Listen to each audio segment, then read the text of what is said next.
성부와 성자와 성령의 이름으로 5월 18일 월요일 사랑누리 루터교회 새벽 말씀 묵상을 시작하겠습니다. 오늘 말씀은 고린도전서 4장 9절에서 21절까지의 말씀입니다. 내가 생각하기에 하나님께서는 사도들인 우리를 마치 사형수처럼 세상에서 가장 보잘것없는 사람들로 내놓으셨습니다. 우리는 세계와 천사들과 사람들에게 구경거리가 된 것입니다. 우리는 그리스도 때문에 어리석은 사람이 되었지만 여러분은 그리스도 안에서 지혜 있는 사람이 되었습니다. 우리는 약하나 여러분은 강합니다. 여러분은 영광을 누리고 있으나 우리는 천대를 받고 있습니다. 우리는 바로 이 시각까지도 줄이고 목마르고 헐벗고 얻어맞고 정처 없이 떠돌아다닙니다. 우리는 우리 손으로 일을 하면서 고된 노동을 합니다. 우리는 욕을 먹으면 도리어 축복하여 주고 박해를 받으면 참고 비방을 받으면 좋은 말로 응답합니다. 우리는 이 세상의 쓰레기처럼 되고 이제까지 만물의 찌꺼기처럼 되었습니다.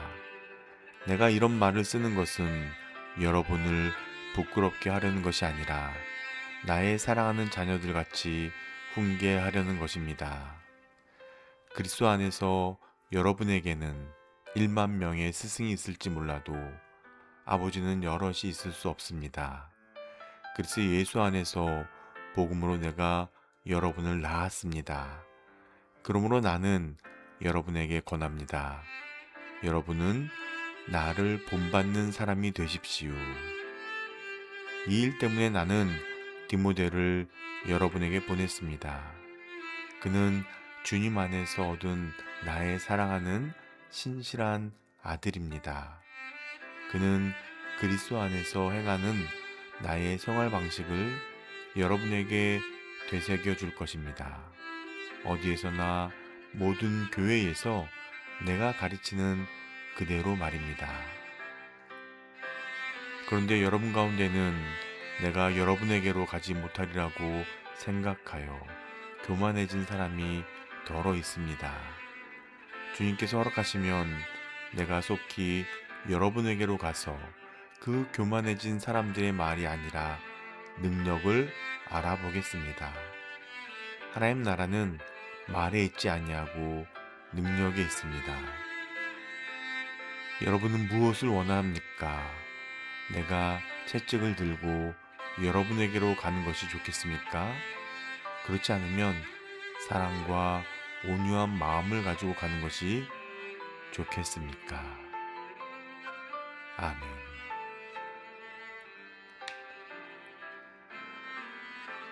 샬롬, 신성철 목사입니다. 오늘은 삶으로 증명하는 믿음이라는 제목으로 은혜를 나누겠습니다. 고린도 교회 성도들은 구원의 은혜를 경험했지만 십자가의 길을 따르지 못하고 있습니다. 이런 상황에서 바울은 자신과 사도들의 삶을 말하며 그리스도의 십자가의 길을 따르는 삶으로 초청합니다. 구원의 은혜를 경험했지만 십자가의 길을 따르지는 못하는 성도들,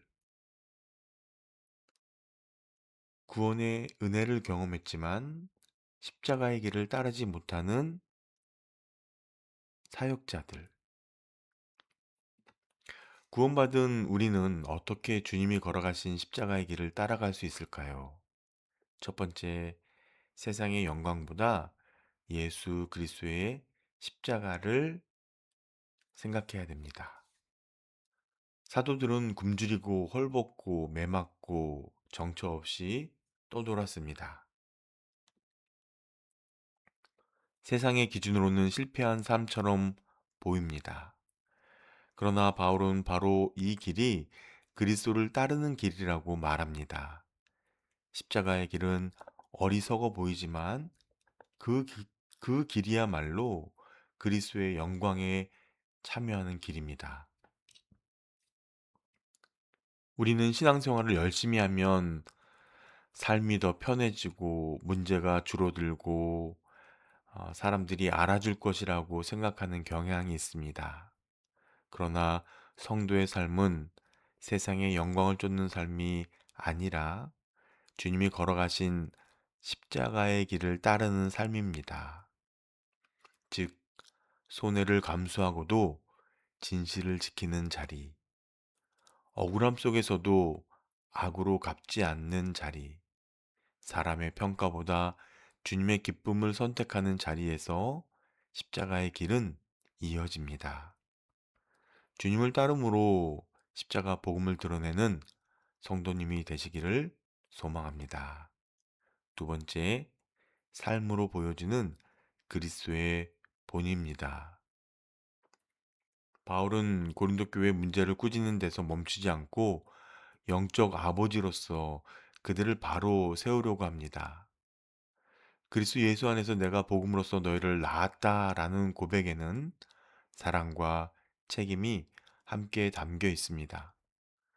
그래서 바울은 너희는 나를 본받는 자가 되라 라고 권면하는 것이지요.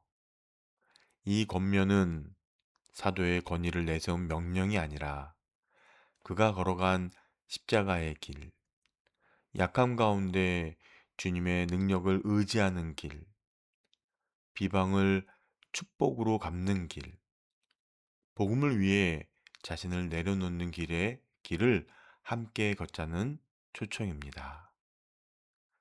그러므로 나를 본받으라는 요청은 결국 그리스도를 닮아가라는 부르심입니다. 말씀 앞에서 찔림이 있다면 그 찔림 속에 담긴 아버지의 마음을 깨달아야 합니다. 말씀 앞에 정직하게 서서 아버지의 훈계를 은혜로 받는 성도가 되시기를 바랍니다. 세 번째, 하나님 나라는 말이 아닌 능력에 있습니다. 바울은 주님께서 허락하시면 내가 너희에게 속히 나아가서 교만한 자들의 말이 아니라 오직 그 능력을 알아보겠다라고 말합니다. 하나님의 나라는 말이 아니라 오직 능력에 있다는 선포이지요. 여기서 말하는 능력은 화려한 수사나 외형적 성과가 아니라 십자가의 복음이 삶을 변화시키는 힘, 즉 성령 안에서 순종과 인내, 사랑이 드러나는 열매입니다. 사랑하는 여러분, 우리는 말과 이미지, 숫자와 외형을 자랑하기 쉽습니다. 그러나 주님이 우리에게서 찾으시는 것은 십자가를 담는 능력이 삶에 드러나고 있는가 하는 것입니다. 우리 공동체가 사랑과 온유, 겸손한 마음, 순종의 태도를 갖추기를 소망합니다. 말씀을 정리하겠습니다. 우리는 세상의 영광을 쫓는 사람이 아니라 십자가의 도를 배우는 자녀입니다. 하나님 나라 백성으로서 살아가는 성도의 삶은 말이 아니라 십자가의 길을 걸어가는 능력으로 드러나는 것이지요. 그러므로 우리는 삶의 자리에서 영광을 누리려 하기보다 주님이 걸으신 십자가의 길을 기꺼이 배우려 해야 합니다. 그 길 위에서 주님이 주시는 참된 능력이 나타나고 우리의 일상 자체가 복음의 증거가 되기를 기도합니다. 아멘. 기도하겠습니다. 주님, 세상 사람들이 보기에 복음을 위한 삶은 약하고 비천하고 미련해 보일 수밖에 없음을 깨닫습니다. 그러나 조롱과 멸시가 뒤따르더라도 복음을 향한 걸음을 멈추지 않게 하옵소서. 오늘도 말씀에 순종하며 믿음의 능력을 전하는 하나님의 공동체가 되도록 이끌어 주옵소서. 예수님의 이름으로 기도합니다. 아멘. 오늘의 묵상 질문을 통해 깊은 기도의 자리로 나아가시기 바랍니다. 사랑하는 성도님들, 오늘도 모든 지각에 뛰어난 하나님의 평강이 그리스도 예수 안에서 여러분의 마음과 생각을 지켜주실 것입니다. 아멘.